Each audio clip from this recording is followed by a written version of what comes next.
Hello TikTok, hello Twitch, hello Facebook. We should be on, and we should be on YouTube again. I think we got all our multi-streaming thing worked out. It was wacko for a while. But tonight we're going to talk about the gag order being lifted in the Bryan Kohberger case. We're going to talk about day 2 and 3 of extentist James Craig. He's on trial for the alleged poisoning of his wife's protein drinks. And we're going to talk a little more about that surrogacy nightmare and give some updates on that in California, where 21 children were taken from a home and 17 of them were 3 and under. Many were in the newborn infant phase of their lives. Okay, and we'll talk about that too. So, hi Gail, hope you're doing well. Glad your surgery went well. Prayers. And let me see here. I'm just going to go over. I have to pull this down and get on YouTube.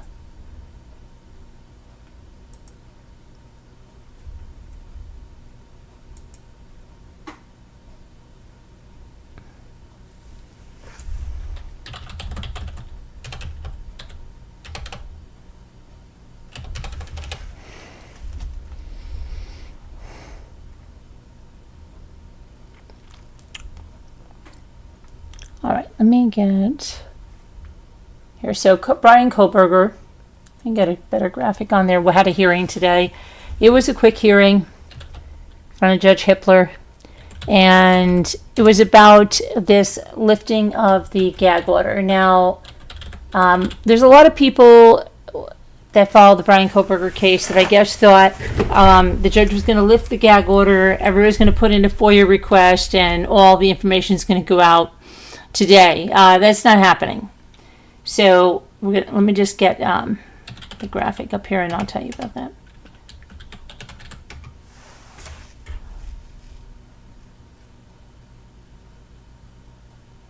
Okay.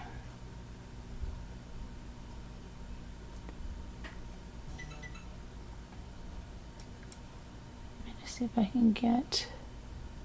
I'm surprised I can't get his graphic that.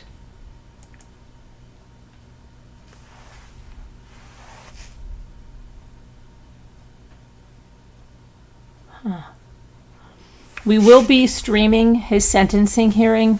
That, I'm just letting you know, that's going to be taking place on July 23rd at 9 a.m. Mountain Time. We are going to stream that, just so you know.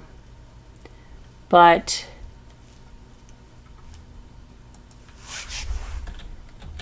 today's hearing was very short.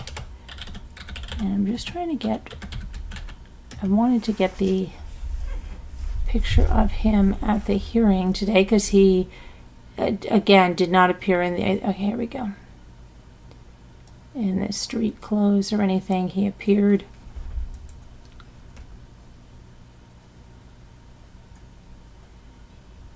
in a kind of looks like a scrub top, but for right now I'm not going to waste a lot of time, and I think I will just we'll put, instead of his picture, let's put the victims up there. Okay. So this is what the judge said. So after sentencing, they're going to review all the documents, all the evidence, to see what should be sealed or remain sealed. Then after that, they've got to make all the redacted versions of whatever they're going to unseal. And it's going to be, oh my gosh, hold on a minute. It's going to be going out in batches. And he's going to start with the newest documents because those are the ones that he has ready, and to the oldest. And he said that the media request to unseal everything is denied. And just because the gag order is lifted doesn't mean anybody's going to be talking or that they have an expectation to talk about anything. And he said about the time frame for these documents and everything, he's not talking days, and he said he's not even talking weeks. So we're talking months, okay? He said don't send the FOIAs in. You want everything, it's going to be denied. You're not getting this. There is 168 sealed records, So it's going to take time. Be prepared to wait. Hurry up and wait. And that is basically what went on in that hearing. Now I just want to go to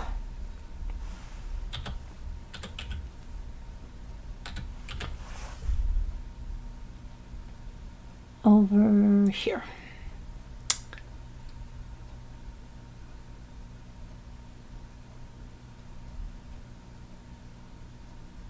Okay.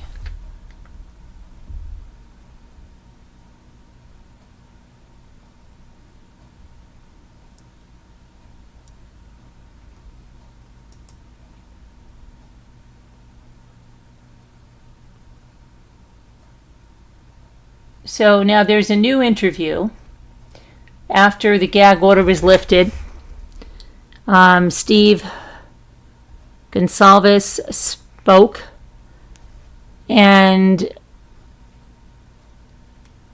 said that it was sexually motivated.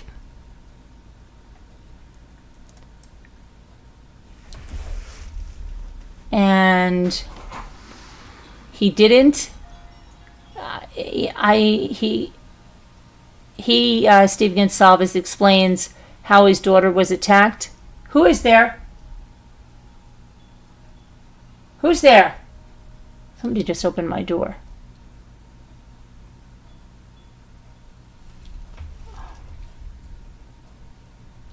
Jimmy? Hold on a minute.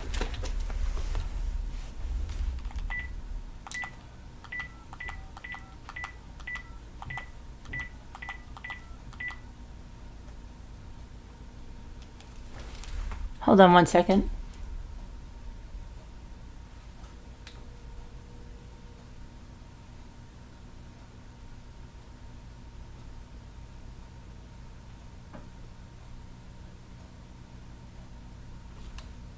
Jimmy. Jimmy.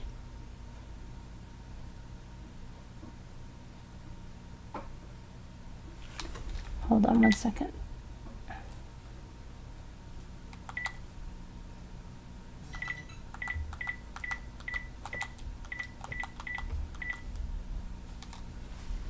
My alarm's going off too.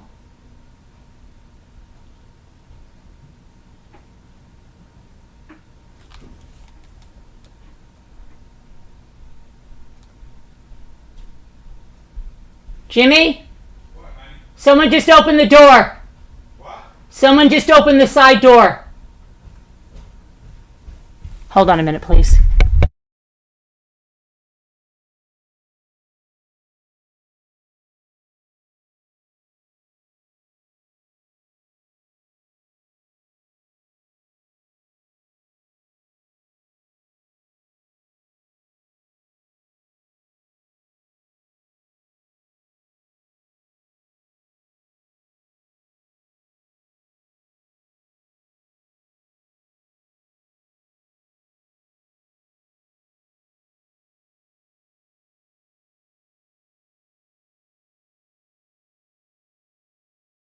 Okay. Hopefully it was the wind.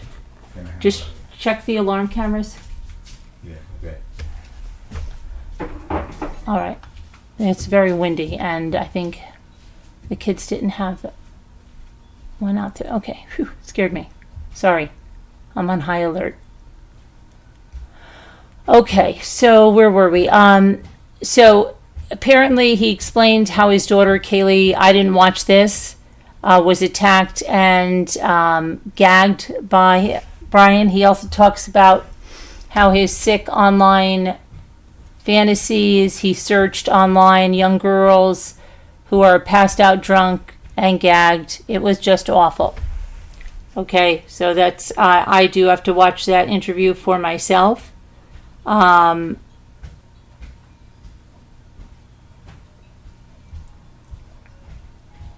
I'm a little confused because it was so fast, right? That he was in and out of that house. And I never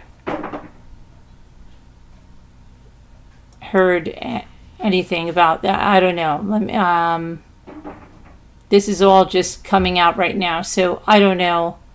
Let me see here.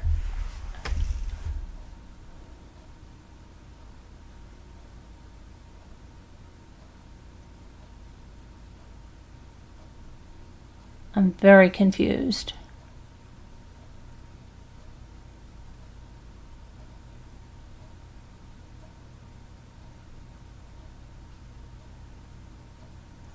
How,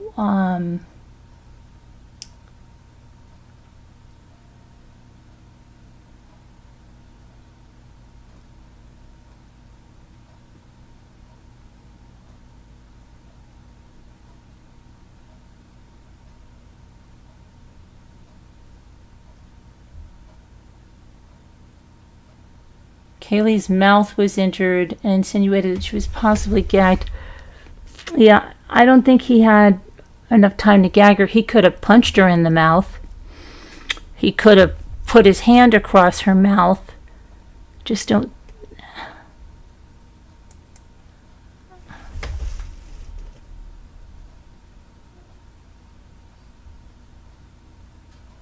Apparently her dad insinuated there was a possibility of gagging her. Apparently the coroner told him that Kaylee's mouth showed signs of trauma, like her mouth had been pressed in, possibly to silence her. He could have done that with his hand, could he not? He doesn't mean an actual gag. Yeah, I don't think there was a gag. I think he probably put his hand across her mouth very forcefully, I would think, because it was the time that he was in and out of the house was so quick. And then the mother say that she had been punished or something? We talked about last week. Let's see.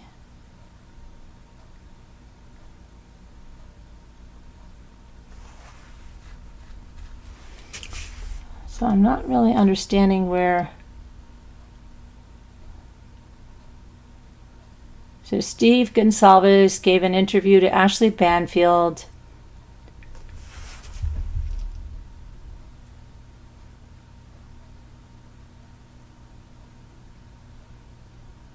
Steve and his family have reserved 10 seats for the sentencing and will be there.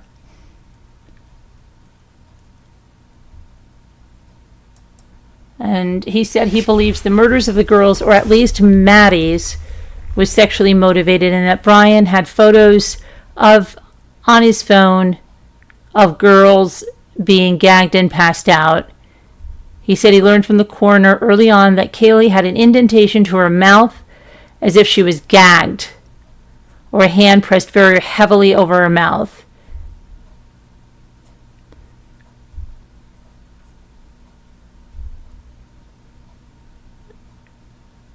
Okay, the food truck.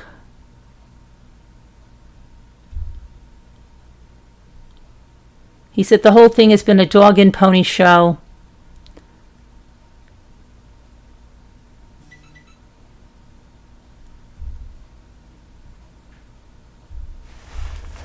He feels that no one should have to beg to find out how their child died or how their last 24 hours on the earth was spent.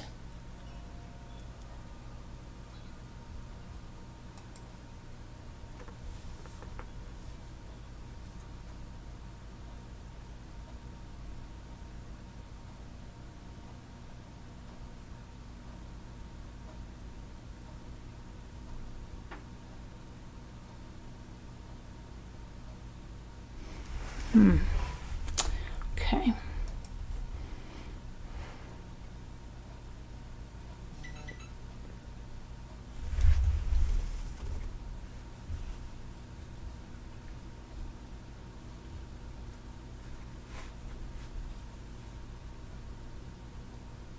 Okay, let me see here.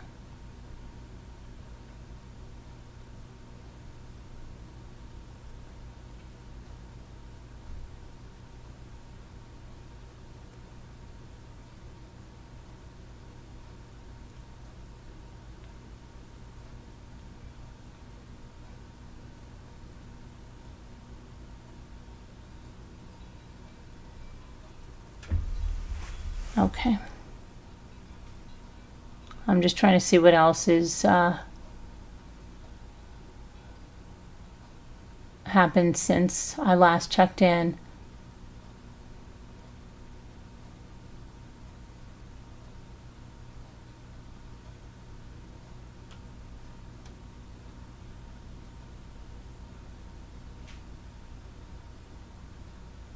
So Ashley Banfield asks, what do you hope for him?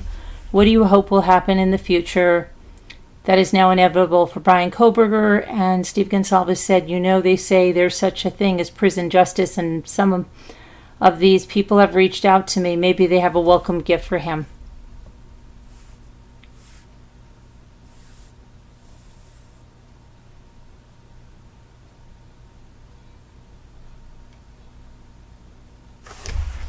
See.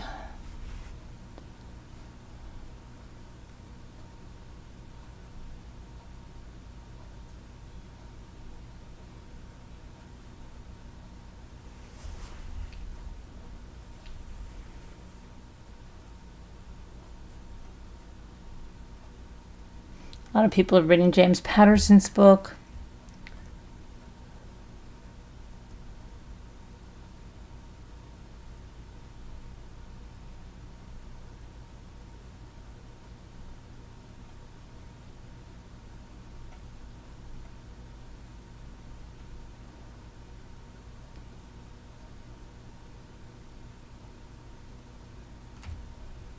Okay, so here's a press release from City of Moscow. Due to the significant public and media interest in the Kohberger investigation, the City of Moscow will be making some of the investigation reports that have not been sealed by the court available to the public and media at no cost to enhance access to public information and to reduce the burden on the city's limited staff when the city is legally able to release these records. Until sentencing is completed, all investigatory records for this case remain protected from release pursuant to Idaho Code, blah, blah, blah, blah, blah. Any public record requests to investigative records that are received by the city before the sentencing have been concluded will be denied. The volume of investigative records is substantial, and all records must be reviewed to determine if they are exempt or contain exempt and protected personal information that must be redacted pursuant to the Idaho Public Records Act or are subject to judicial seal before release. The city will establish a website where investigative reports produced by the Moscow Police Department will be posted once the city is legally permitted to begin publicly releasing the records. At that point in time, a separate press release will be issued providing the web address and notification to the public that the web page is available for access. Investigative reports and other records created by other law enforcement agencies and entities such as the Idaho State Police, the Latah County Sheriff's Office, the Latah County Prosecutor's Office, the Pennsylvania State Police, the Federal Bureau of Investigation, Pullman Police Department, University of Idaho, and Washington State University are the property of those agencies and entities as the custodian of those records, and requests for those records should be directed to those entities. Okay, so they don't want to be dealing with a bunch of FOIAs. They're going to be denied, and they're going to get a website where they're going to start releasing these documents in order to save up clerical time and all of that stuff.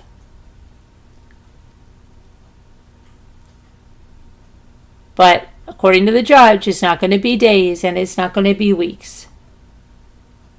Saying, but he could be saying that so that they're not being bombarded, and they may come out earlier or whatever,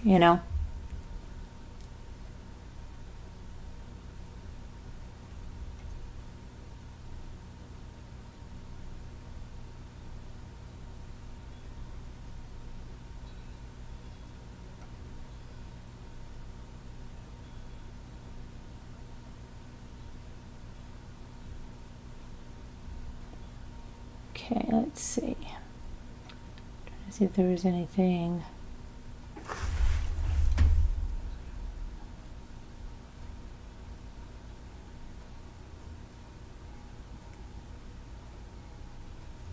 All right, so we'll keep on top of the records. Now let's talk about James Craig trial. Day 2 and 3.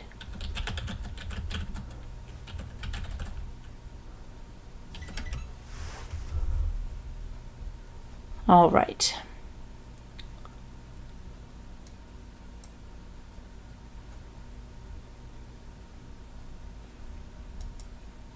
Let me get a graphic up there.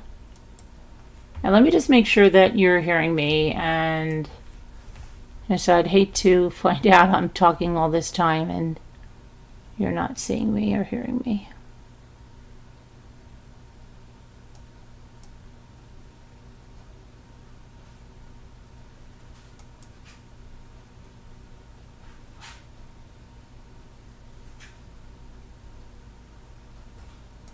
Hello TikTok, hello Twitch.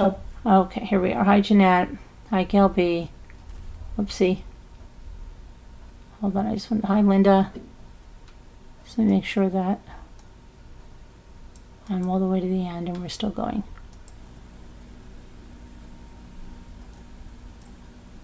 Okay. All right, so we've got James Craig here. This is, we're going to cover, started on Tuesday. We went over the opening statements, and now we're going to talk about days 2 and 3. Witnesses testified on Wednesday about their suspicions regarding Angela Craig's 2023 death during the second day of her husband's murder trial. This trial is happening in Arapahoe County. He's on trial for 1 charge of first-degree murder, 2 counts of solicitation to commit tampering with physical evidence, 2 counts of soliciting to commit perjury in the first degree, and 1 count of solicitation to commit first-degree murder. First of the charges were added to this case during his time in jail. Remember, he was trying to have the lead investigator killed? Yeah. He's accused of killing his wife, Angela Craig, by poisoning her protein smoothies. Her cause of death was determined to be lethal doses of cyanide and tetrahydrozoline, which is eye drops, a decongestant found in over-the-counter eye drops.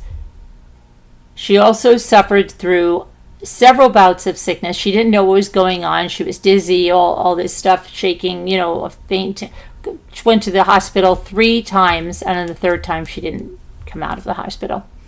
He was arrested on March 19th of 2023. His bond was set at $10 million on June 28th of 2023.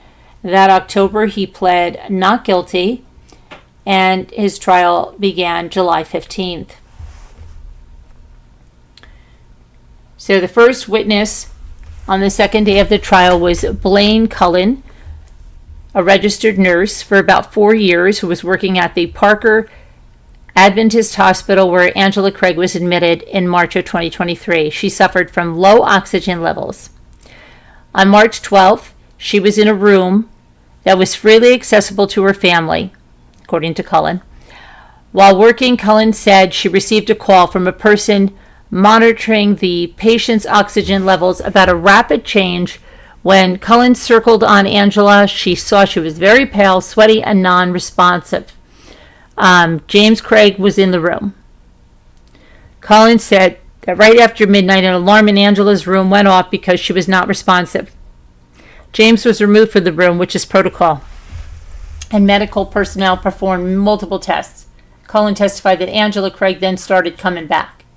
During cross-examination, defense attorneys pointed out that James Craig appeared to be sleeping when Cullen went to check on Angela, then added that a patient's family would not know when a nurse is coming into a room.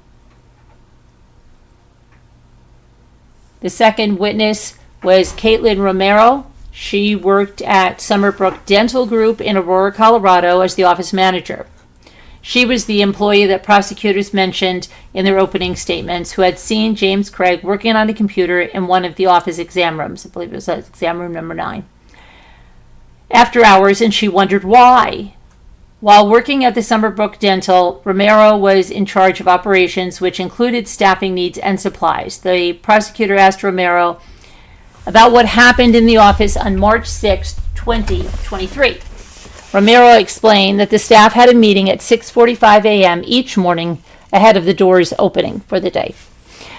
James Craig arrived late that day, saying his wife didn't feel good after they had worked out together, and he made her a protein shake. She recalled that he mentioned he may have added too much protein. Later that day, James Craig left for work to drive his wife to an urgent care. The office closed at 4 p.m., and Romero was the only person there until after it closed. That evening, she heard someone trying to enter the office, and when she looked down the hallway, she saw James Craig on his phone. She said she assumed he was headed to his office. Later that evening, Romero went to leave through a back door and saw the lights on. Saw that the lights in James Craig's office were off, so she assumed he left. However, before she reached the door, she saw him in exam room number 9, I was right, working on a computer that's used for x-rays, patient notes, and patient charts. The lights were off. As she drove home, James Craig texted her saying that he had ordered a personal package to be delivered to the office and that she should not open it. Romero said James Craig was out of the office a few times that week because his wife was in the hospital on March 9th. He mentioned that he didn't think she was going to make it through the night. The personal package arrived at the office March 13th. Another employee had removed a silver foil sealed package from the delivery box.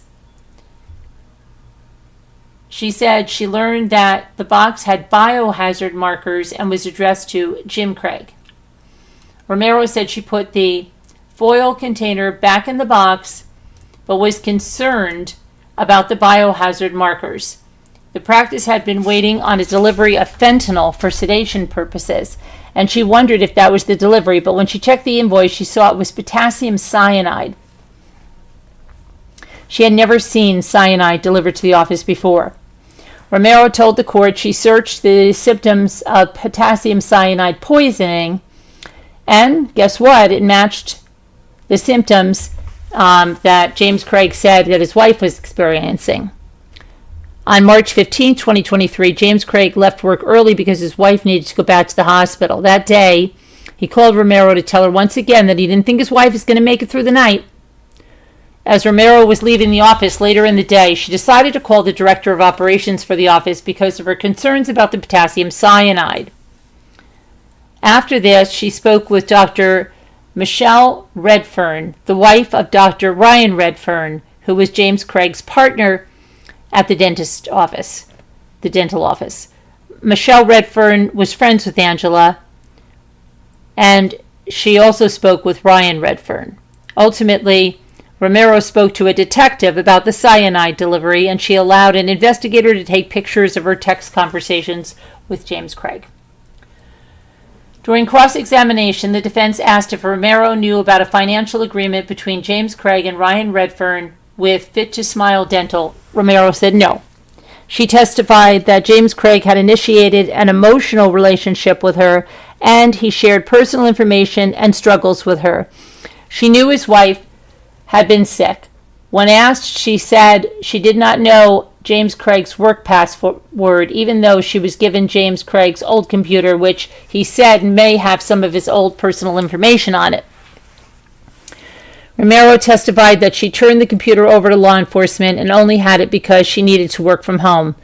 The defense attorney went over what happened on March 6th with Romero, confirming that Craig was quiet in the office that evening, was not screaming or crying, and did not seem to mind that his phone conversation was not private.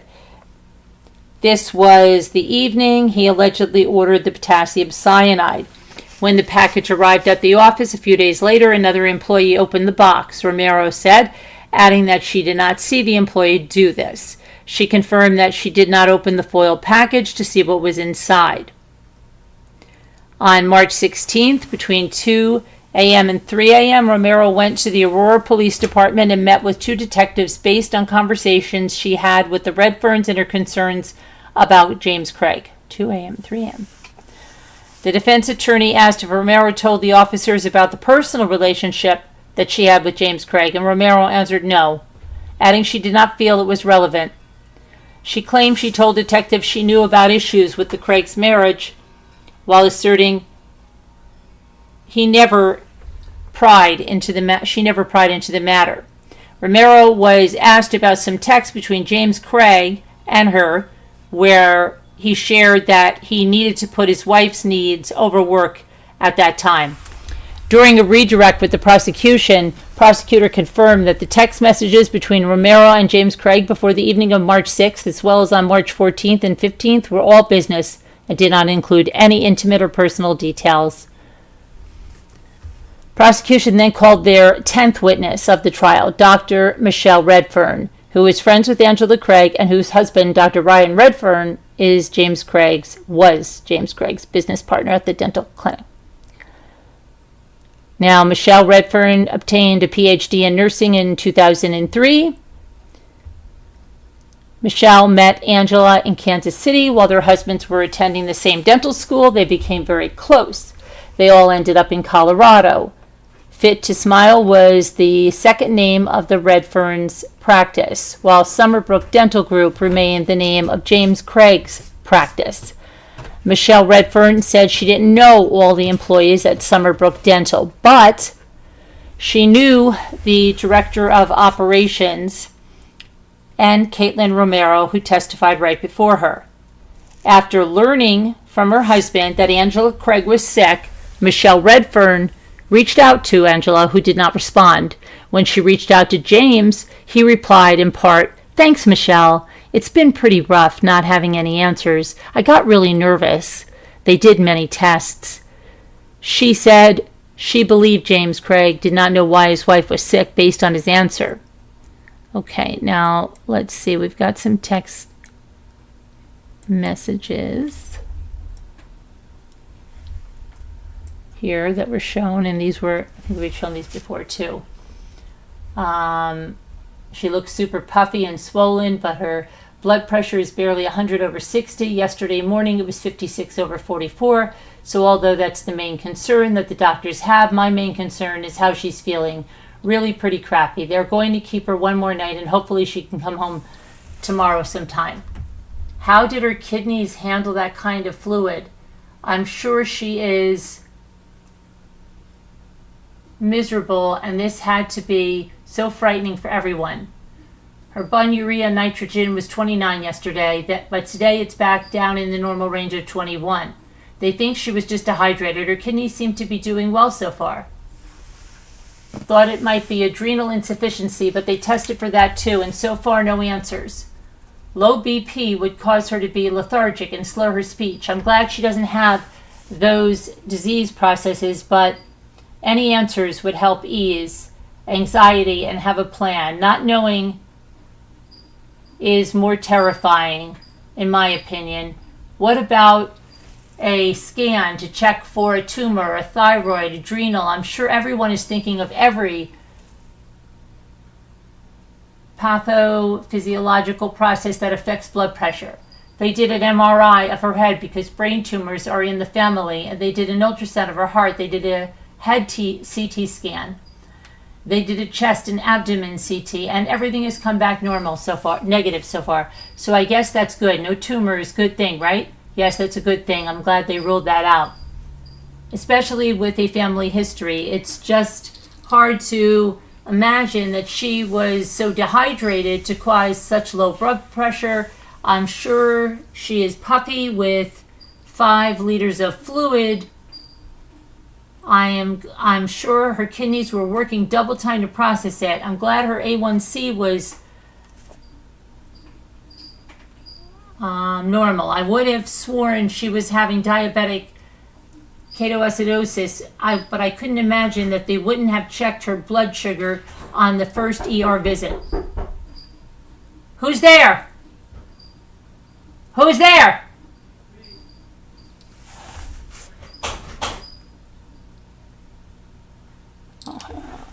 Hold on a minute. Hold on a minute. This is scary.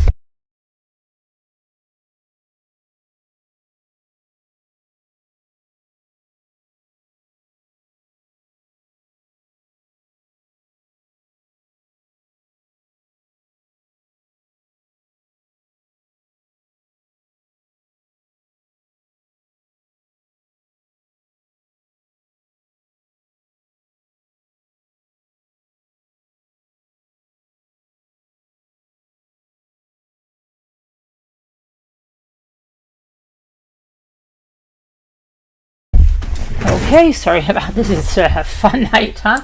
Okay, so where were we? I'm glad her A1C was normal. I would have sworn she was having a diabetic ketoacidosis, but I couldn't imagine that they wouldn't have checked blood sugar on the first ER visit. I will continue to pray for answers. I know you have amazing support, but please let me know how we can help. I remember reading these when we were going over this case.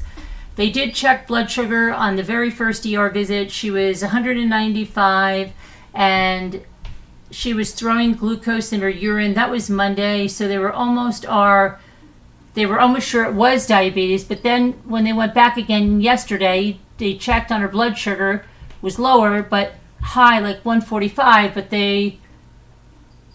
there was no glucose in her urine at all. And then her A1C came back at 5.5, so that was a mystery. So A1C is an average on the test, or on the test, what does that say, 90 or so days.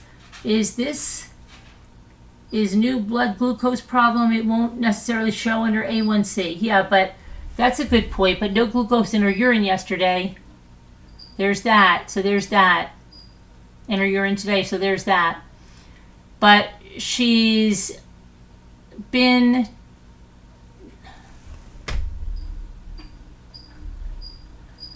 much since Monday, but she hasn't been eating much since Monday. Let's see, a little bit, but not very much. Today, the only thing she had is one cracker and she threw it up. Yesterday, the only thing she had was a protein shake in the morning and she threw it up. And some chicken noodle soup for dinner, which she also threw up. So I see the point you're making. They may not be any sugar to throw in the urine. Yeah, that's what I'm thinking. However, her IV could have sugar in it, with or without K, or are they running NS? And he said LR without K, which also surprised me because her potassium and something else, some other electrolyte, but I can't remember now what were both low today. They gave her potassium supplements orally. The first one she was able to take. The second one she threw up. She's also on tramadol for her headaches, and they have her on 8 milligrams of Zofran every 4 hours, I think. The next dose is due in about an hour and a half. Although this morning her most violent vomiting episode happened about 5 minutes after they gave her the IV Zofran, so that's weird. 5 liters is a lot to run with D5, so LR makes sense. This is strange because giving an IV would work pretty quickly. I'm glad they ruled out a brain tumor. The vomiting with the antiemetic and headaches would point that way. If her K stays low and she continues vomiting, I expect they will add K to her IV. If it wasn't my wife, this would be kind of a fun puzzle to try to work out. Wow. Truth, she says. I'm surprised they haven't yet. That's all we need is a low K to move her to electrical issues with. Okay, so that's on March 15th. Michelle Redfern said she learned that Angela was crashing at the hospital, so she went to visit Angela, and Angela had been moved from the emergency room to the ICU. While driving to the hospital, Michelle was told by Romero about the package that was delivered to the dental office for James Craig and how Romero believed it contained potassium cyanide. Michelle Redfern did not pass that information along to medical staff at the hospital, she said, because she was stuck in traffic and she believed her husband would arrive first. She called Ryan and told him to alert the doctors about the cyanide. After sitting in the waiting room with James Craig for some time, Michelle Redfern said she learned that Angela Craig was brain dead. That evening, Michelle Redfern left the hospital with her husband. They both got into the car, and Ryan Redfern answered a call from James Craig, who connected to the car's Bluetooth speakers. James Craig said he heard some distressing information at the hospital that he wanted to discuss. Michelle Redfern recalled her husband asking James Craig about the package delivered to the office, and he initially claimed it was a ring for Angela Craig, which Ryan Redfern disputed. Ryan Redfern said he knew it was potassium cyanide and asked, "We don't use that in dentistry. Why would you have that delivered?" James Craig responded, "Oh, Ryan, what have you done?"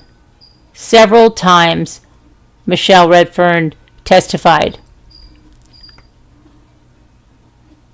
He eventually admitted it was potassium cyanide and claimed he purchased it for his wife. Since specific credentials are required to buy it, James asserted that Angela was suicidal and that the purchase was a game of chicken between the two of them. She told the court she didn't remember anything from March 2023 that would have indicated her friend was suicidal. She added that she was not a big risk taker or a gambler regarding the comment about a game of chicken. During a cross-examination, the defense began by asking about the couple's relationship after all four of them moved to Colorado.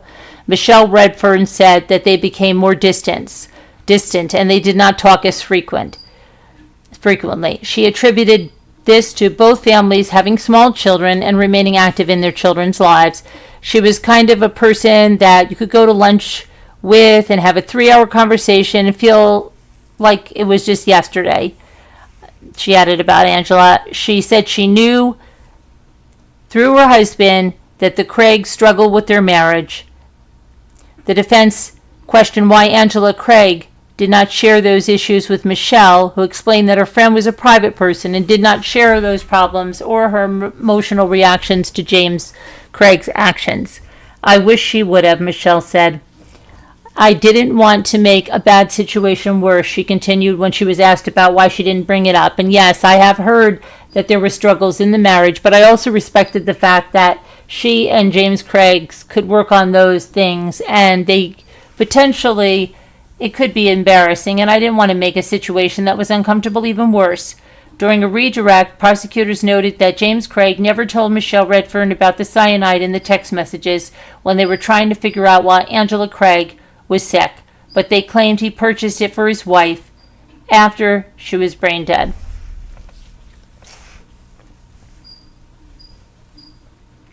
Wait a minute.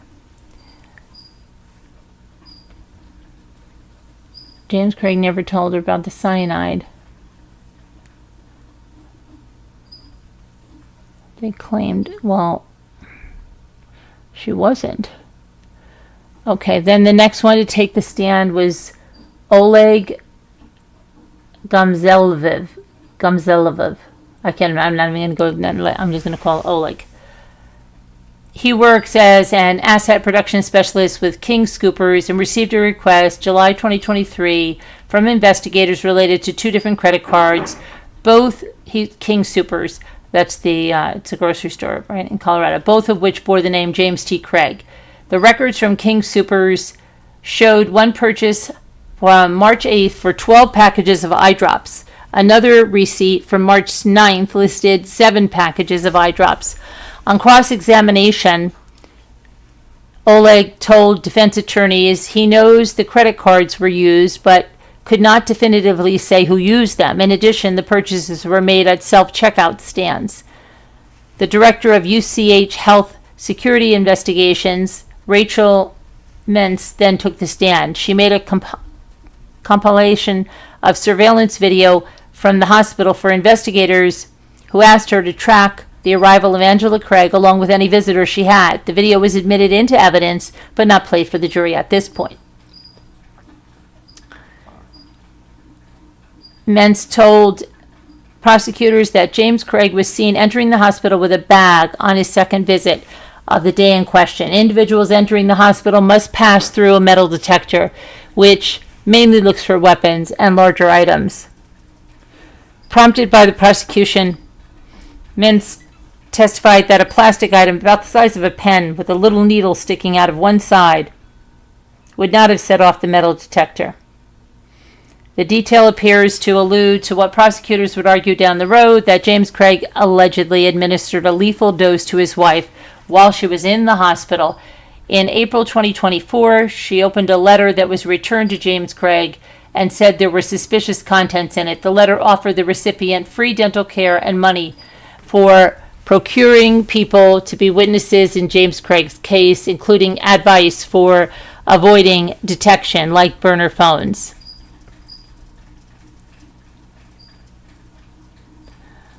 There was also a letter within the letter, according to Harriman, who contained a description of various roles for attractive women to play as witnesses. It allegedly provided code words like Harry Potter and Captain America. The letter within the letter also directed fake witnesses to say Angela Craig approached them and wanted to frame her husband for her murder in order to gain leverage in a divorce proceeding. Okay, and that was Wednesday. Now we're going to go to Thursday.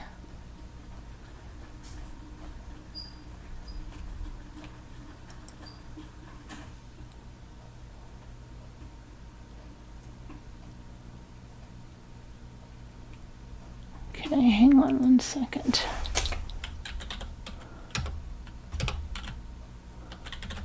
And again, this is not being televised. We've got to get our information secondhand, which really sucks. I really wanted to watch this trial.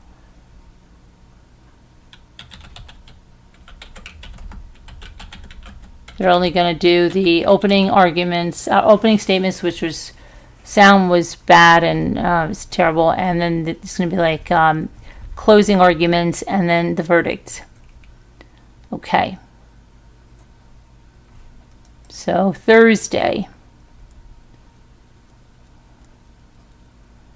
the lead Aurora PD detective was the first witness that was called there was the lead detective on the case with the Aurora Police Department. But they were only going to provide a short testimony on Thursday, and that her full explanation of the investigation will come later in the trial. Bobby Olson and she has more than 20 years of experience in law enforcement, and she was the point person on the Craig case. Olson obtained a search warrant to seize the Craig cell phones on the morning of March 16th. Angela Craig was declared brain dead on March 15th. This is 2023. Bobby Olson collected both of the Craig cell phones, the Summerbrook Dental Group credit card with James Craig's name, and the hard drive from exam room number 9 at the former dental practice where James Craig allegedly purchased poison online.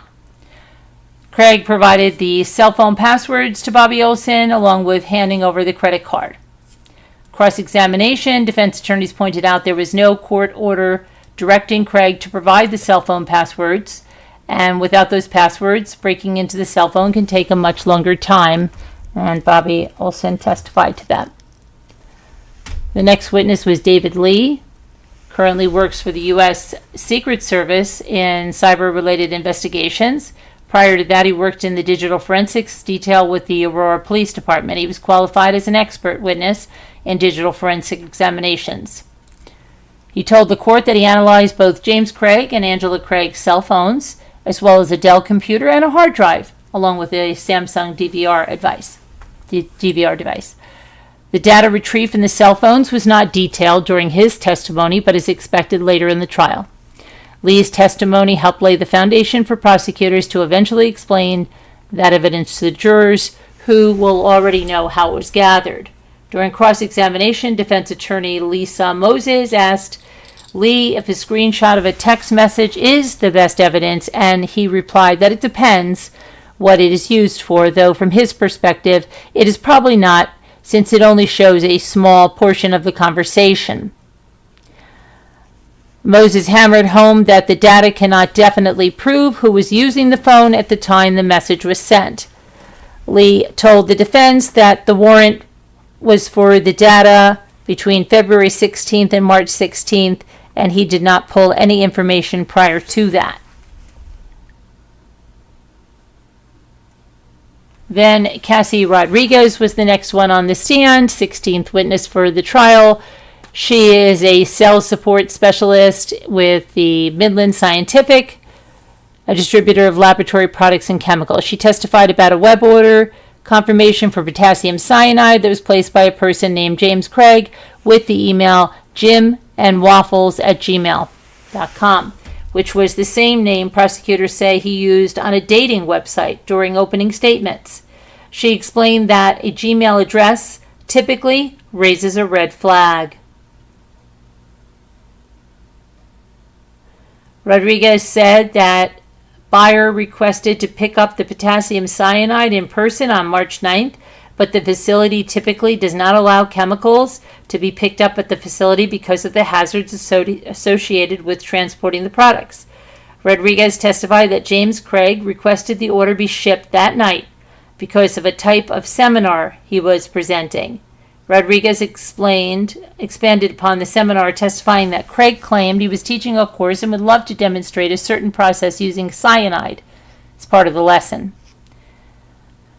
The defense questioned how Rodriguez knew that James Craig was the person sending the emails, and she confirmed she can only say the emails were coming from Jim and Waffles at gmail.com. Prosecutor Ryan Brackley asked if James Craig had ever tried to call Rodriguez, and she said yes, but she was unable to answer the phone at the time.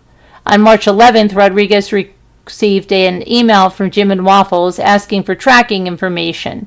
The person on the other end of the email chain also told her they would be at the dental office waiting to receive the package. When the package did not arrive on March 11th, Rodriguez received an email stating in part, "Wow, it's 7:30 at night, and I've been waiting at my office all day for the shipment." During cross-examination, the defense again confirmed that Rodriguez does not know who wrote those emails. Following the lunch break, Brackley called Ashley Donahue to the stand. Donahue worked as a warehouse manager for Midland Scientific in the past and told prosecutors he called their HR department after seeing Craig on the news, which caught his attention. Craig approached him once in the parking lot of the business to ask a question. Craig allegedly asked Brackley if there was still a storefront for the business, but Brackley told him that was closed during the pandemic. In cross-examination, defense attorney Ashley Witham questioned Donahue about the timing of his conversation with HR. Donahue claimed he called HR before a company meeting where they discussed vetting their customers. The next witness was Darvin Harrell, a crime scene investigator with the Aurora Police Department. Harrell said that he assists detectives with documentation and crime scene processing. He said that he walked the prosecutors through several photos of the Craig's home, including a smoothie shaker, which is how Craig is suspected of having poisoned his wife. There were also photographs shown of protein drink shaker bottles that had been freshly run through the dishwasher at the home. In addition, a picture of a bottle of clindamycin prescription was shown to the jury. Prosecutors have insinuated James Craig filled the capsules in that bottle with poison. A closer view of the pill bottle showed it was prescribed by Dr. Craig, DDS. During cross-examination, the defense attorney asked a series of probing questions as to what types of items Harrell was not directed to collect, suggesting that the criminal investigation was lacking.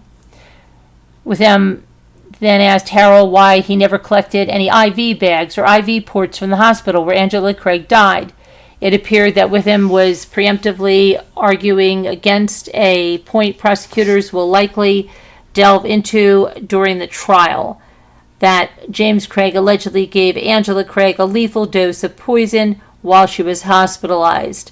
In the redirect, prosecutors argued before the court that Harrell only collects items as instructed, and it depends on the detective in the case if he is allowed to take items that are not suspected of being relevant to the investigation. Then, one of the Craig's children was on the stand, and they were not identifying that child as requested from the judge. The testimony instantly turned emotional when the prosecutor asked the daughter what her mother's name was. She choked up as she responded, Angela. The oldest daughters of the Craigs told the prosecutor that Angela Craig loved nothing more than being a mom, and she was really good at it. She described how Angela didn't have much time for hobbies while raising 6 children, but she loved woodworking to the point she and her daughters would talk about building a home together in the South. She continued to say that Angela Craig loved exercising and animals despite being incredibly allergic. We had a zoo. We had at the time, back in 2023, when my husband and I got married, at home they had two of the ugliest dogs on the planet. They were the kind of dogs only a mom could love. Angela was also fascinated by genealogy. I'll never understood why she liked it, but she liked boring stuff sometimes. I made fun of her for it. In 2023, Angela Craig was very active. She told her daughter how much she loved riding her stationary bicycle and doing lots of yoga. When prosecutors asked if Angela seemed depressed at the time surrounding her death, her daughter told the jury that could not have been true because they were making plans together. We wanted to fix up a house together someday, somewhere in the South, because she liked it there. She added that her mother was excited to become a grandmother. Her daughter continued to testify that Angela was not a big risk taker and she was not a reckless person. If anything, she was an overthinker. Her daughter also testified that Angela Craig was not deceptive or manipulative. She then said how her mom would describe her symptoms before she died. She said her mom would say she felt dizzy and nauseous and less stable on her 2 feet. Her daughter never got the impression that Angela knew what was wrong with her. She testified that her mother wanted to stop sleeping in hospital beds because she wanted to get back to her girls. As her daughter said this, James Craig was nodding his head in the courtroom. When she died, the daughter recalled asking James Craig to request an autopsy on Angela to find out what was wrong with her. She recalled her dad telling them he didn't want to satisfy the doctor's curiosities. If they couldn't figure it out while she was alive, they shouldn't poke around when she's gone. In response, the daughter asked her father, "What if it's hereditary? Wouldn't you want to know?" She said James Craig remained quiet. The daughter testified that the last time she visited their family home for Christmas in 2022, that their father never pulled her aside to discuss a divorce from her mother. During cross-examination, Waltham tried to get Angela Craig's alleged mental struggles, but her daughter said she struggled like everybody else, but I wouldn't say she had mental illness. If Angela Craig struggled, she kept it separate from the children, her daughter testified. That's what every mom does. They don't want to hurt their kids. She was a fantastic mom. Religion within the family was brought up by defense attorneys, with the daughter testifying that they were members of the Church of Jesus Christ of Latter-day Saints. She claimed Angela Craig tried to live by the church's values. At the end of the day, we all just love God. That's where my mom and my whole family felt peace. In 2017, the daughter knew things were different between her parents. She heard her parents fight from within their bedroom and testified about times when James Craig would pack a suitcase and leave home for a few days. The daughter believed she was 14 years old at the time. Still, she did not think her parents would get a divorce. In 2023, she said her parents were doing much better at their marriage. She even modeled her own marriage after theirs. I looked up to them. They were my parents. In the redirect, prosecutors asked if she ever felt like Angela Craig would do anything to hurt herself. Not with the girls at home.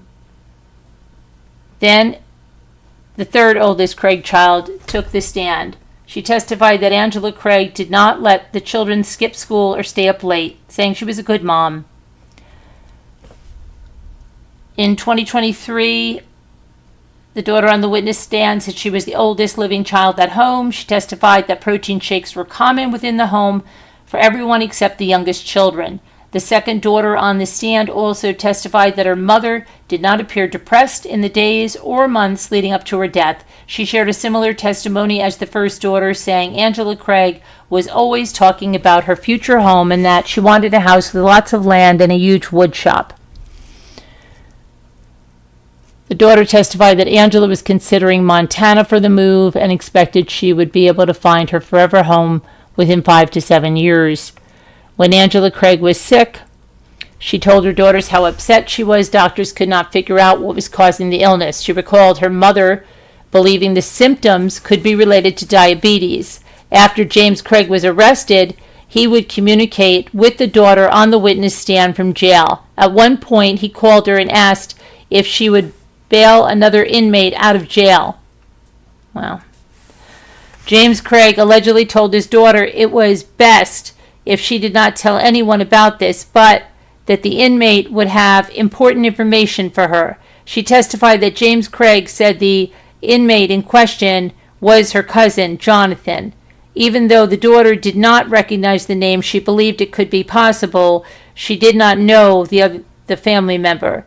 She drove to bail out the inmate. That night, her older brother called twice. On the second phone call, she admitted to what was happening. Her brother and uncle rushed to where she was. The cousin was bailed out of jail and handed the daughter pieces of printer paper with writing on them that was taped together. When the daughter, brother, and uncle were in the car together, she read the letter aloud and was shocked. She told prosecutors it was definitely her father's handwriting.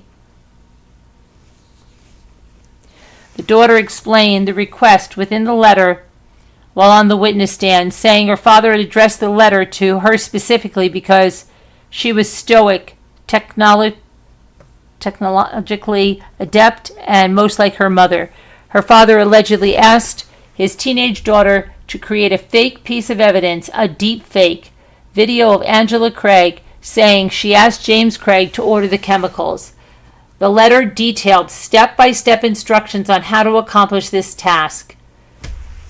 Those included buying a cheap laptop that would be destroyed afterwards, making transactions from the dark web, and obtaining a prepaid Visa gift card for purchases. He stressed the importance of the metadata within the deepfake video, needing to show it was created on February 27th. The daughter did not understand the significance of that date. James Craig also apparently gave a guideline of what should be said within the video to make it believable. James suggested code words for the daughter to use. She testified she was to tell him the candy was good if she agreed to complete the task, and that the candy was disappointing if she would not do it. He allegedly instructed her to call this the Memories Project. Within the letter, James Craig claimed Angela Craig asked him to order arsenic, cyanide, and oleander, claiming the couple was playing a game of chicken. The same phrase he used with the Redferns on the night Angela Craig was declared brain dead. However, the letter admits that James Craig was the one who actually ordered those substances, and the daughter testified that the letter said it was unlikely that Angela would have killed herself on purpose intentionally. The letter ended with, "I'm sorry to even have to ask you for this help." Wow. That's crazy. And that's the end of Thursday. I can't believe we can't watch this trial. It's so aggravating that we cannot watch the trial. All right. Now, let me make sure that, hang on.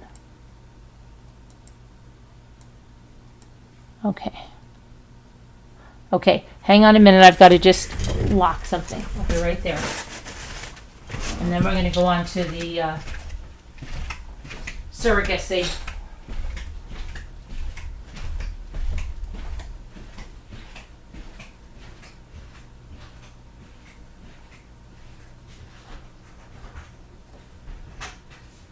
Okay.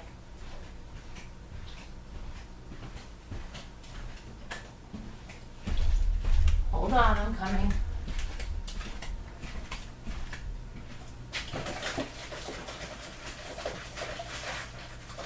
So what do you think about that?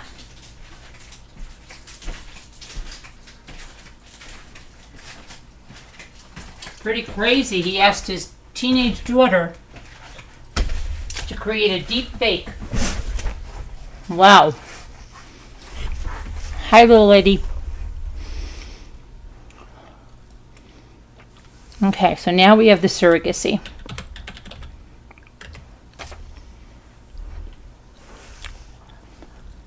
Now, I don't understand this because I've learned a little more about that girl, Kayla Elliott. She said when she was 17 weeks pregnant, she started to think they were all caring for the same couple, these people she met and was talking to online. But she continued and had the baby and gave it to them. So I just don't understand that, okay?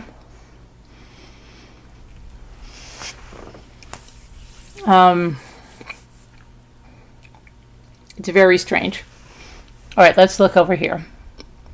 Now, if you just scrolled out, because I had to tell Elle about this all today on Zoom, she didn't know. There was family living in a mansion in Arcadia. Woman was 38, the man is 65. There were several nannies there. And what alerted police is a child, a 2-month-old, was brought to the hospital, had been severely shook by the nanny. Now, the nanny, they can't find the nanny.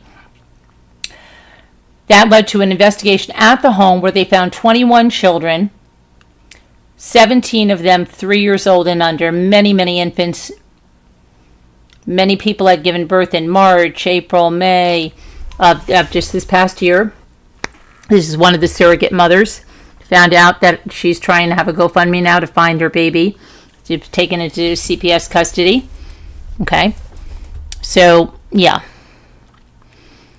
This was the house that they were in. Neighbors said they didn't even see them, much less see the children. It's a very odd case. It's very crazy. What were they doing with all these children? They told police they liked a large family, but what the heck was going on? So it's just, something's crazy. If they were running an adoption, black market or whatever you want to call it, adoption ring, why weren't they adopting the babies out? Why were they keeping the baby, or were there, even more? I don't know. Let's see. They said that the rooms were set up like hotel rooms, but then they said there was a lot of teaching materials. They were teaching these children. And it was called MARK Surrogacy, but then it was the business was terminated. They had a home address on it.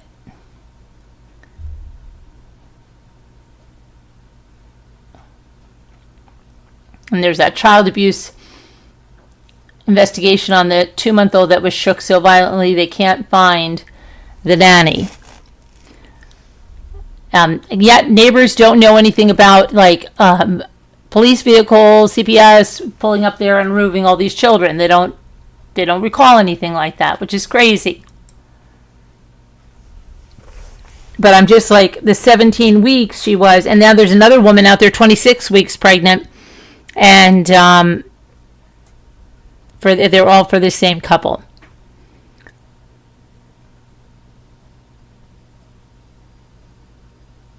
So let's see here.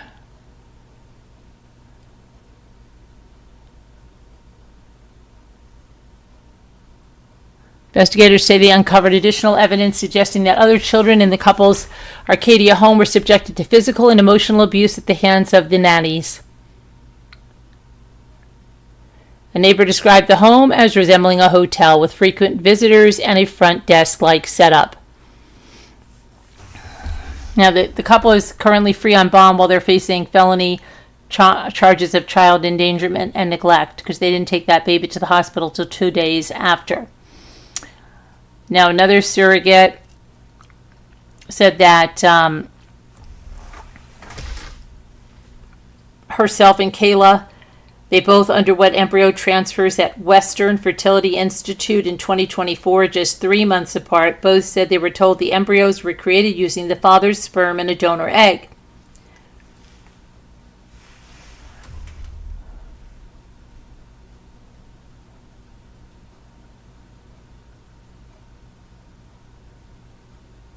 Now they're saying there's a Virginia woman who's currently pregnant, and then there was a Pennsylvania woman yesterday. I think they're messing up states, but it's just crazy. What is going on?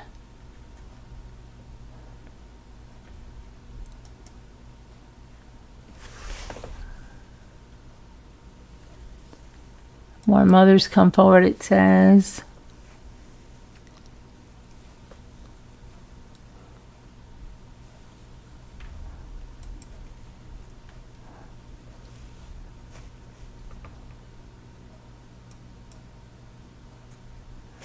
Okay, let's see here.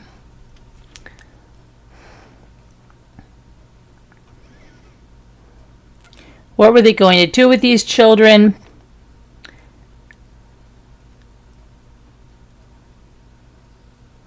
There's no limit on how many children someone can have through surrogates or any other method. California is considered a surrogacy-friendly state because it has clear law around the process. Both sides are required to have lawyers. There must be a written notarized contract before an embryo transfer. The legitimate surrogacy community in California is very distressed when things like this happen.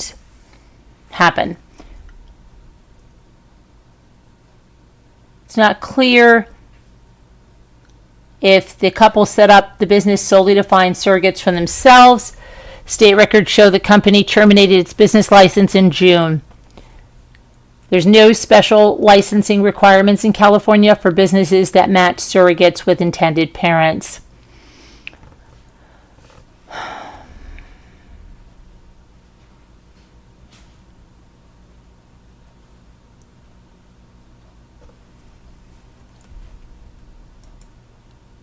Huh.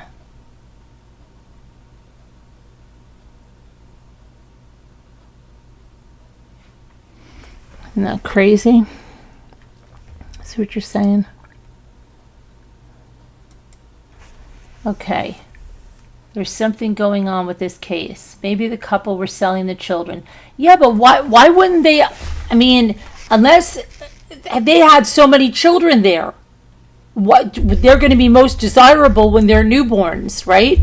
Why were they aging out, till 3? I don't understand. Do you? I don't get it.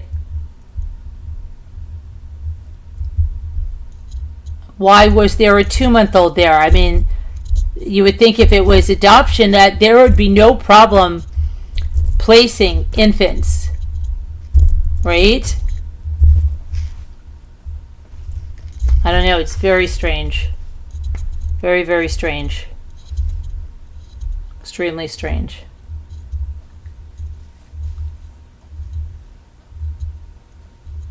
So that is the deal on that.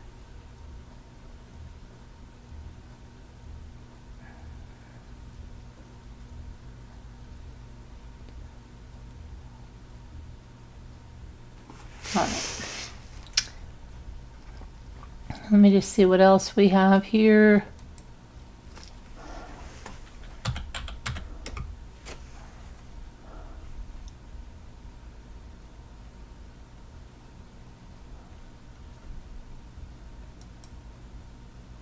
Shoot.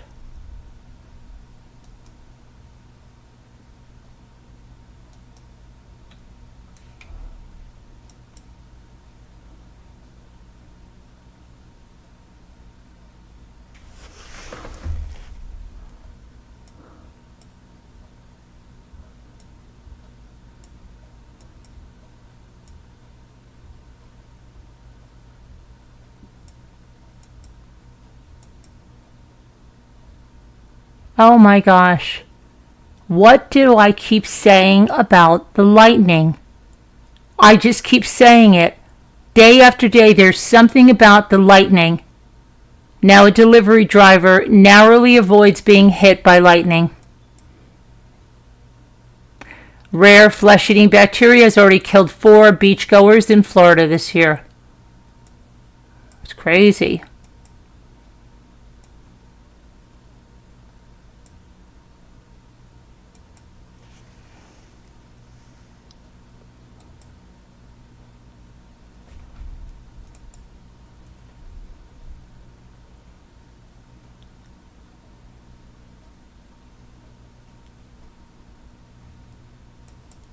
Did you hear about this thing? This Coldplay concert?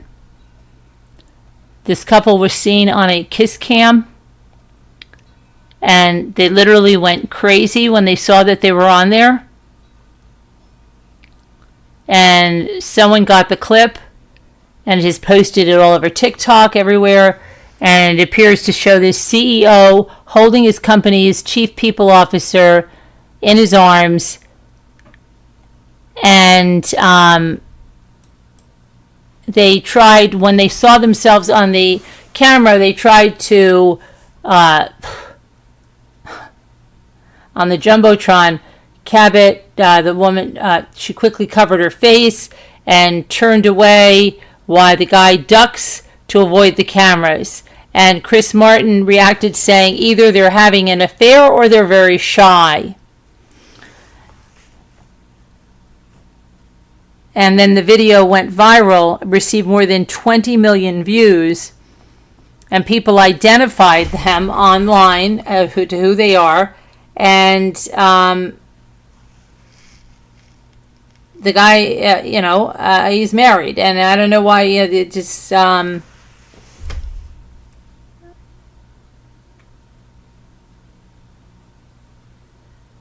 have sons, and it's unclear if the wife was also attending the concert. Her Facebook page has been deleted as users inundated her account. It's so terrible, isn't it?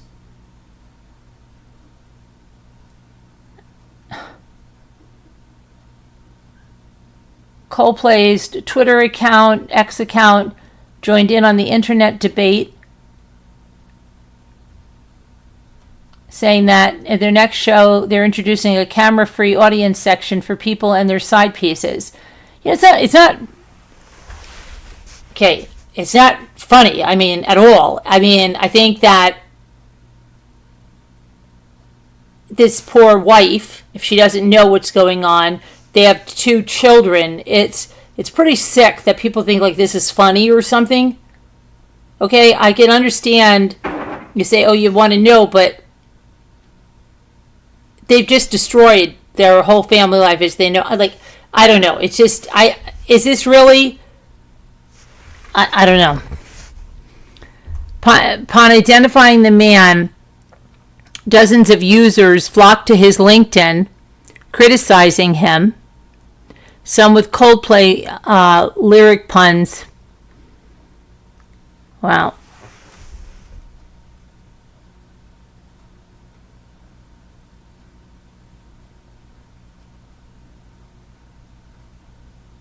I don't know. It's pretty crazy. What do you guys think about that? It's pretty crazy.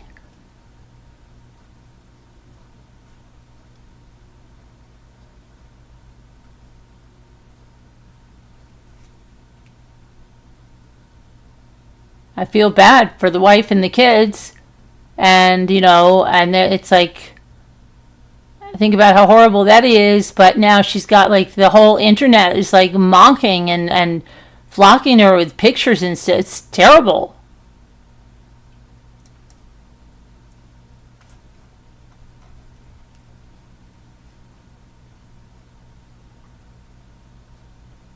Have you guys heard about that? Hi, Jeanette. I don't know. I feel bad for the woman. She had to delete her Facebook page, and I don't know. It's just,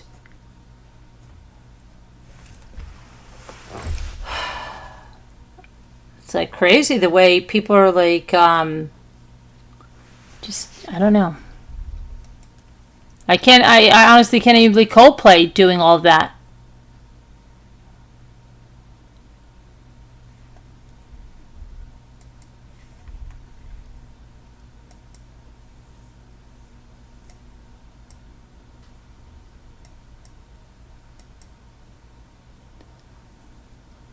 Okay, 26,000 strikes.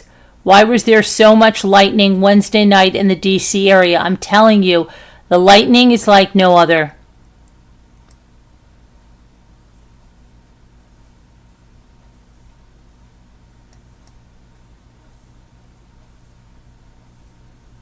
A Long Island man was critically injured. Oh my gosh, listen to this one. after he entered an MRI room without permission and was sucked into the machine. Oh my gosh.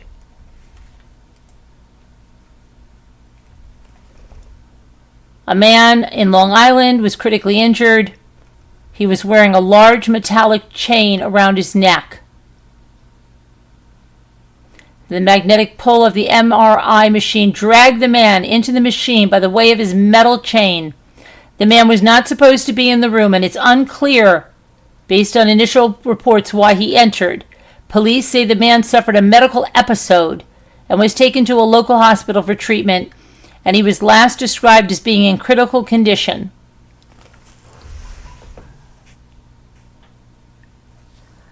But there had to be somebody else in there, right? Because if it's not turned on, it's not going to be attracting the magnets. The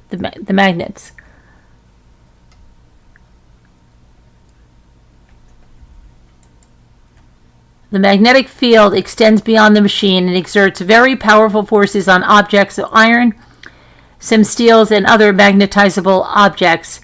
It is strong enough to fling a wheelchair across the room.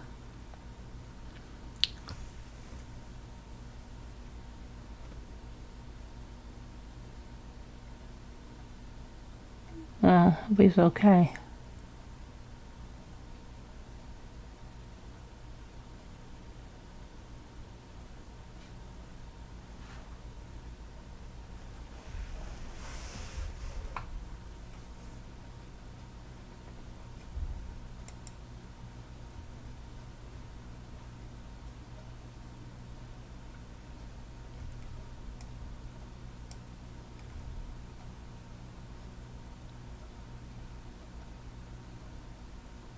All right, hang on a minute.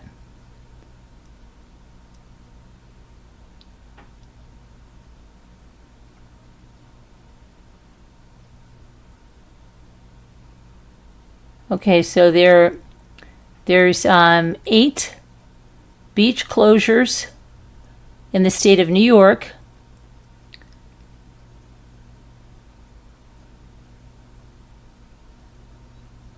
Stony Brook, Kitty, Category 2 E. coli exceedance, tested on July 15th. Buttermilk Falls, Jennings Pond, no lifeguard.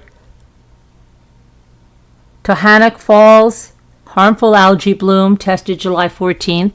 Verona Beach, harmful algae bloom, tested July 15th. Gilbert Lake, harmful algae bloom, tested on July 14th. Point Oroche, harmful algae bloom. Jones Beach, SP Zax Bay, Enterocochi exceedance, July 15th. Harriman Lake Welch Chair and Chair 8, Category 2 E. coli exceedance, tested July 15th. Wow. If these beaches are subject to exceedance, they are immediately resampled. If other water quality factors are satisfactory at the time of resampling, the beach will remain open and the closure decision will be deferred until the resample results are obtained.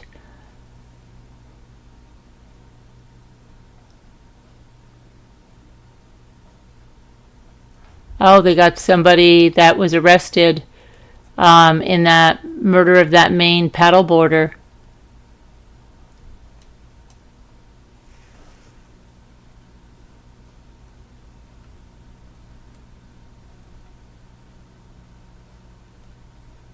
A 17-year-old has been arrested in the alleged murder of Sunshine Stewart, the paddleboarder who was found dead after being reported missing in Maine.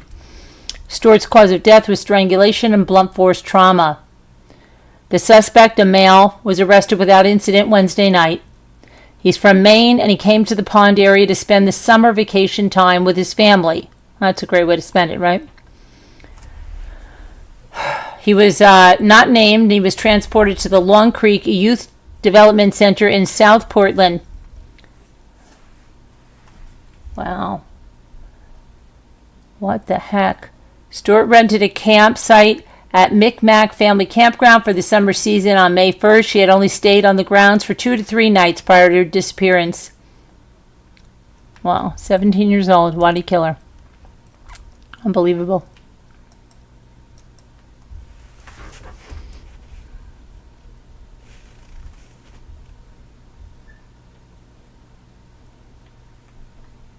Grandfather arrested after a newborn was found in the Walmart trash bag.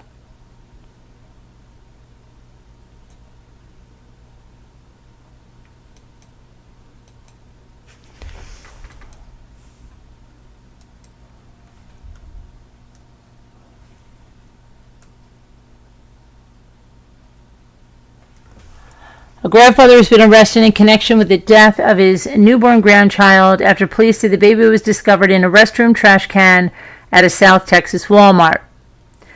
Kingsville Police Department reported officers responded at 10:22 p.m. on Monday, July 14th, to the store at East General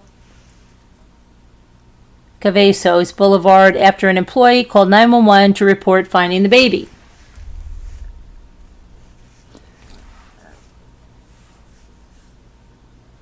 Arriving officers found Walmart employees attempting to save the baby's life. Maintenance was able to grab all the trash bags and cans from the actual restroom, and he was en route to dispose of them. They thought it was a little concerning, and they made contact from other employees. First responders transported the baby to the hospital, but doctors pronounced the child dead.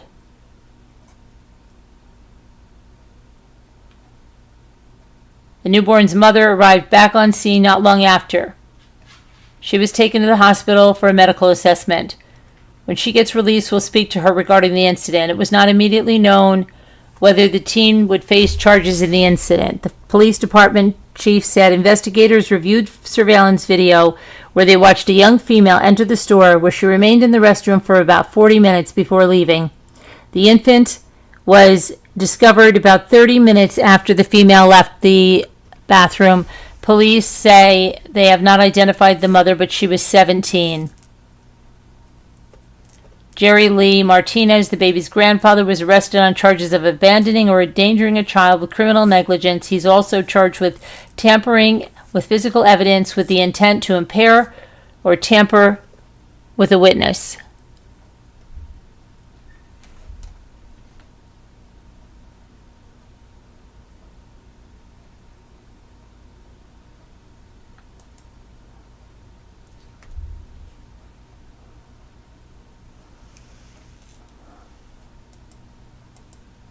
Okay.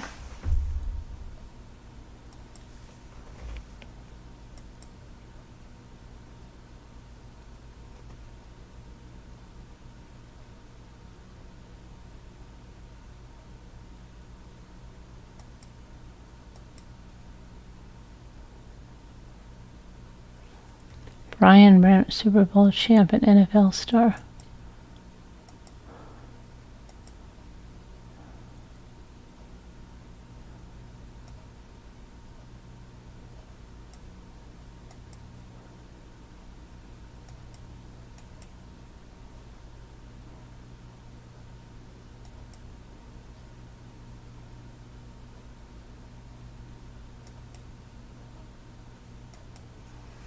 Huh.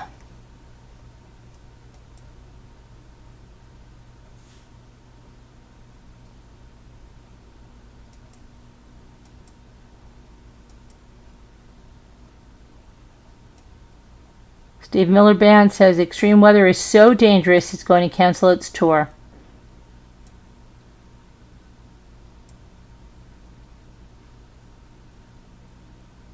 Italian cyclist Samuel Privatera, 19, dies after crashing during a race. Oh.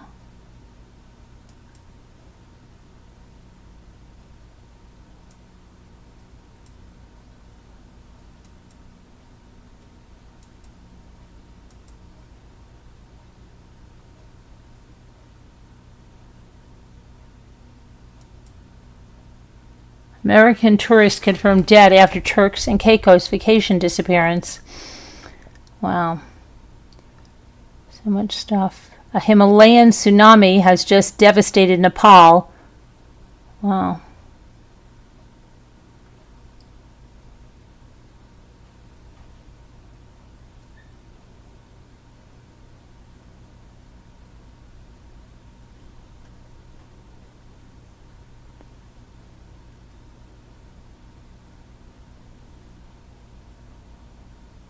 Oh, the Slender Man. The classmate to Police Slender Man is to be released.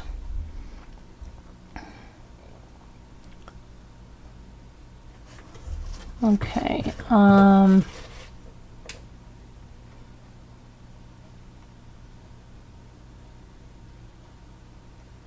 Okay, let's see where you guys are.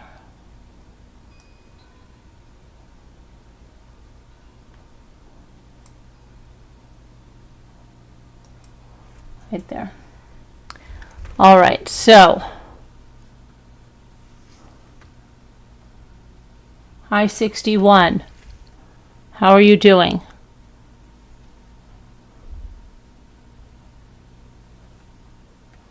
Okay, let me get to word cookies.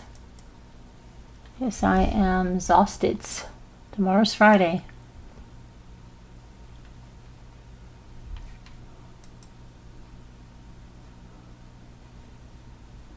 Tomorrow is Friday.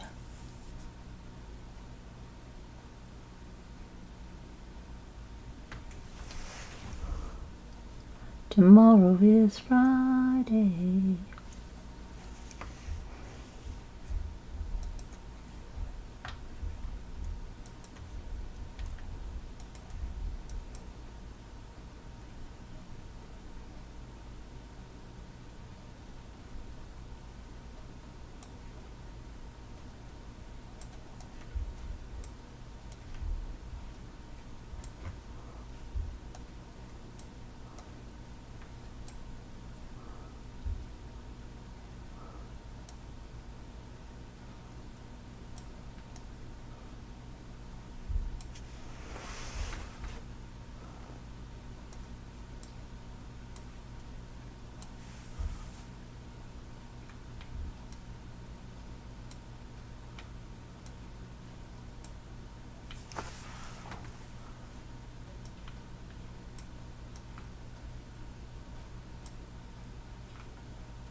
Okay.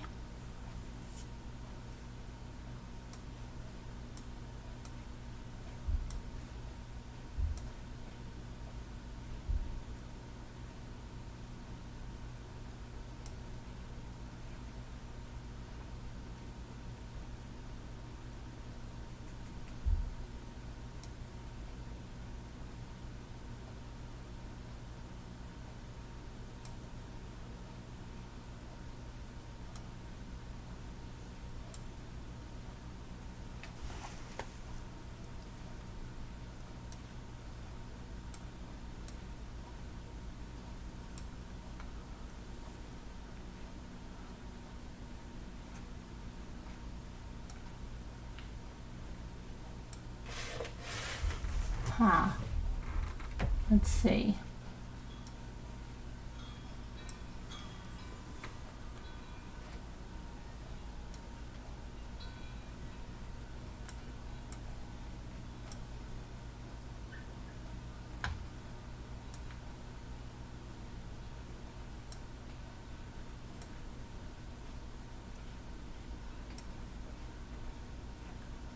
Very good, hi.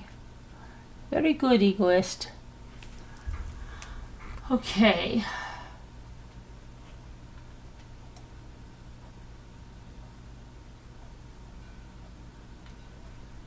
Toss.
There we go. Yay! Victory! Victory! Victora! We did it.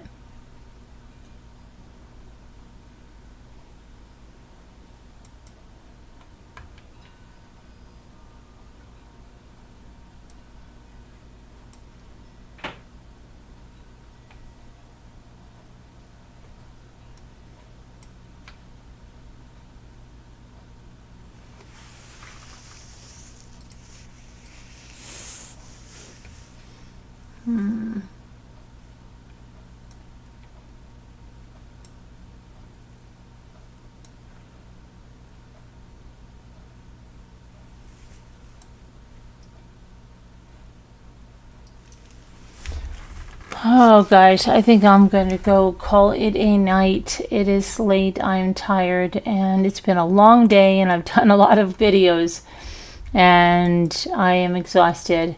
So I'm going to call it a night for tonight. Let me see here. Everybody be good. I love you guys. God bless. Prayers. Keep again in your prayers and thoughts, and I'll see you tomorrow. Everybody be good. Bye-bye.